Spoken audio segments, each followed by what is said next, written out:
So what does Trump's win of the presidency mean for your private practice? Nothing.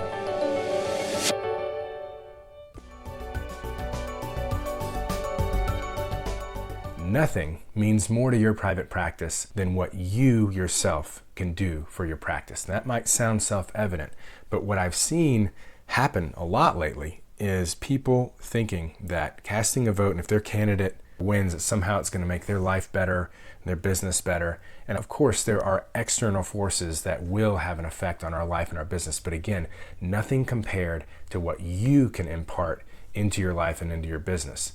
And my statement would be the same no matter who won the presidency or the Senate or whatever races you were paying attention to or felt were super important. I'm not saying they weren't important, but I'm saying as a private practice coach, seeing people focused on external factors like that and thinking they're going to have a really big impact on their business, I can tell you is not the right mindset to have. In fact, the most successful private practice owners I've worked with through the years have always had an internal locus of control.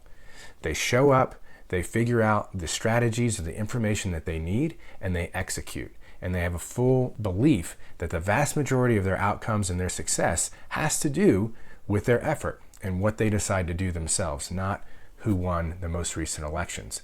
In fact, I was just surveying my coaching group, and so far from the responses we've gotten up to this point, we've had 5 who have increased their cash pay revenue by over $100,000 in the last 12 months.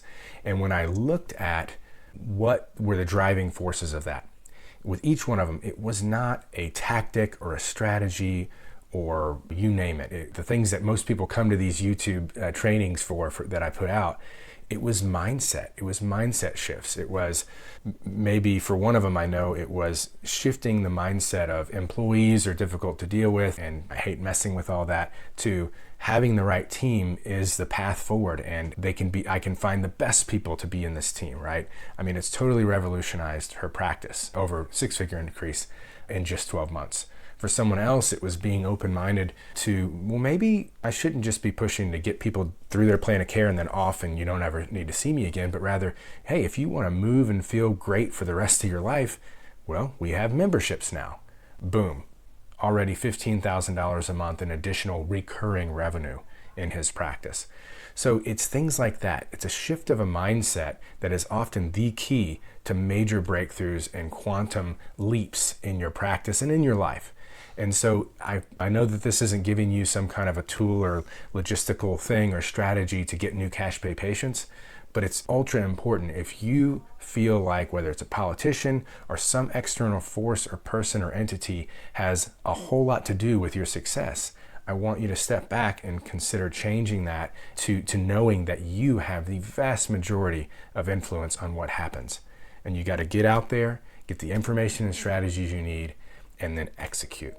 Now, this is obviously a little different of an episode than I usually have, but one thing I don't want to change is giving you guys a free resource. I always want to have a free resource to help you get results faster. And so one of the mindset issues that's really common among those who are cash pay practice owners or moving in that direction is hesitancy to charge what they're worth or to charge more to raise rates. So the free resource for this episode are 15 ways that cash practices use to command top dollar for their services. You can take these, whatever you're not using on this list, insert it in your practice and much more confidently charge more for the value that you're providing. And you can download that for free at drjaredcarter.com/episode 51. If you have any questions on any of this information, if you have any comments on the types of mindset difficulties that you run into as a cash practice or just private practice owner, please leave them in the comments below, and we will see you in the next episode.